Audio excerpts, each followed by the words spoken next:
cusbitaal cusub oo lagu magac daray Al-Hayat Community Hospital ayaa laga daafuray magaalada Buuhoodle.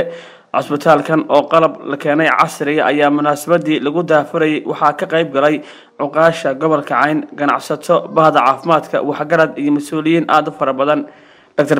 Fataax Maxamed Cabdulla oo madax ka ah cusbitaalka Al-Hayat ayaa faahfaahin ka bixiyay cusbitaalkan cusub ee laga daafuray Buuhoodle.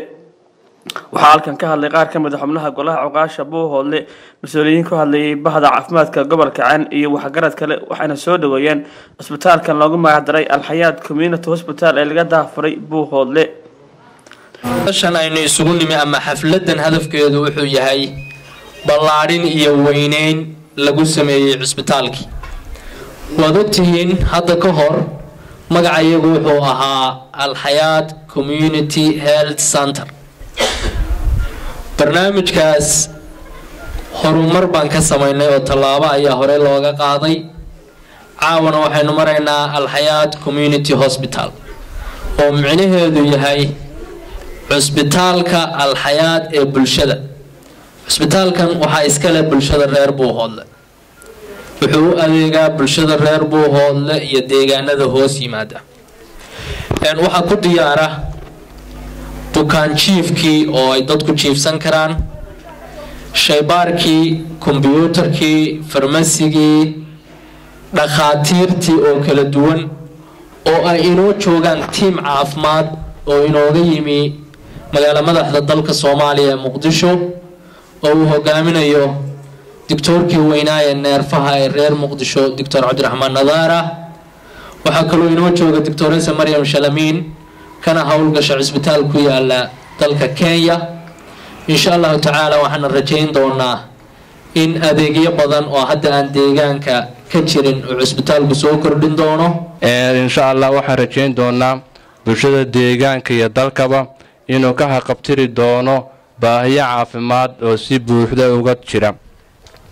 sidaa daraadeed waxaanu bulshada ugu soo dhaweynaynaa, ugu baaqaynaana isla markaana u diyaarinay in cusbitaalka Al-Hayat Community Hospital ay diyaar ku yihiin dhammaan adeegyadii aasaasiga caafimaadka. shaqadeedu waa neurology ama neerfaha, waa dhimirka ama dadka waalan, dadka suuxaya ama suuxdinta, shooga. waa arrimo muhiim ah. innaga waynu ognahay Soomaali haddaan nahay ma cunna khudradda ama qudaarta, marka dadkii baahi badan ayay u qabaan oo ogsoonnahay. waxaa kaloo xigta caruurta isku kaadisa ama dadka isku kaadaya. kaadidu waa cudur ka mida cudurrada ku dhaca bini'aadamka ama aadanaha, waana qayb ka mida neerfaha. marka waxaan rajaynayaa insha Allah taala wuxuu Ilaahay iga karsiya in aynu xanuunka wax badan ka qabanna. aray kuwa dadka qaban neerfaha waan ku mahadnaqayaa imika imaadkaaga iyo sida lagu ka sheegay. kuwa horeeya ku iman doonaan noqon doonaa waxqabadkaagana waanu ogaan doonaa. ilaahayna waxaanu ku baryaynaa in Ilaahay ku gargaaro oo kuwa nin lagu caafimaado oo dadku dhan isu sheego inaad noqoto. cusbitaalkana waa u ducaynaya, waxaan ugu ducaynayaa inuu noqdo mid dadka iyo dalkaba anfaca. walaalayaal waxaan ognahay cusbitaalkan hadda la furay inuu ahaa xarun ka shaqayn jirtay muddo badan degmada Buuhoodle iyo deegaankaba wax ka qaban jirtay. run ahaantii xaqiiqa wax weyn ugu filay hay'adaha caafimaadka, qaybta caafimaadkana ka qayb qaadatay in badan deegaankan. sidaa darteed hadday hadda cusbitaal weyn oo furtay ma sha Allah Ilaahay noo barakeeyo, waa sugeynay waana soo dhaweynaynaa insha Allah. ku hadlaya afkayga iyo afaan hore looga hadlin xafladda oo ah afka golaha deegaanka ee dawladda Puntland, gaar ahaan afhayeenka. waxaanu qorsheynaynaa oo aanu diyaarinanaa in aanu siino shahaadooyin cusbitaalada ugu horeeya. Dr. Nadaara inoogu yimid ee inoo qabanayo, Ilaahay ha u fududeeyo inana inagu anfaceeyo. Dr. Mari inoogu yimid baa jiro xabeeb la oran jiray. runtii dee waxqabad buuraa buu inoola yimid. hase ahaatee dee ninaan deegaanka ahayn buu ahaa. waynu ka faa'iidaysanay intii tabarteennu ay ahayd marka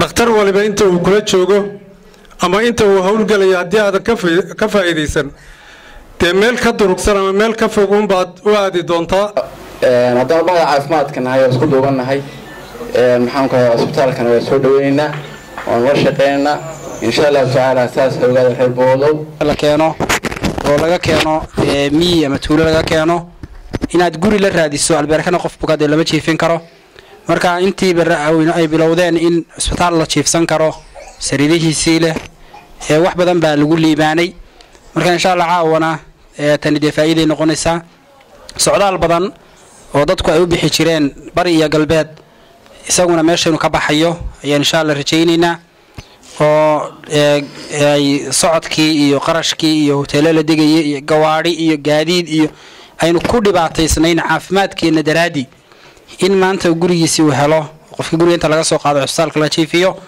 ilaahay subxaanahu wa ta'aala gacmaha dadkaas caafimaad ay nagu siiyo marka arinaadii aad inoogu muhiim weeye khaatiirta dadaashay isbitaalka Al-Hayaat intaasoo heer ka soo gudubtay mar walba ay ka muuqato inay horumar hor le sameynayaan ay hore u soconayaan oo isku dayayaan waxay hayeen si horumariyaan insha Allah waxaan ka rajaynaynaa inay horumarkaas noo sii wadaan nana waa u ducaynaynaa waa dhiiri gelinaynaa ilaahay subxaanahu wa ta'aala inuu la garb qabto waxyaabaha aynan ku dhiiri gelino ugu muhiimsanna waa inaan macaamiil noqono oo bukaankii aan loo aadin meelo kale ugu dambeyntiina cusbitaalkan cusub ee laga daafuray Buuhoodle ayaa waxaa si weyn u soo dhaweeyay bulshada ku dhaqan deegaanka Buuhoodle waxaana cusbitaalkan si joogto ah uga howlgali doona dhakhtar qaabilsan xanuunada neerfaha iyo waliba dhakhaatiir kale oo xilli walba cusbitaalkan diyaar idinku ah waa Cali Cismaan Ismaaciil Dhaktar wararka telefishinka caalamiga ee Sam News Buuhoodle.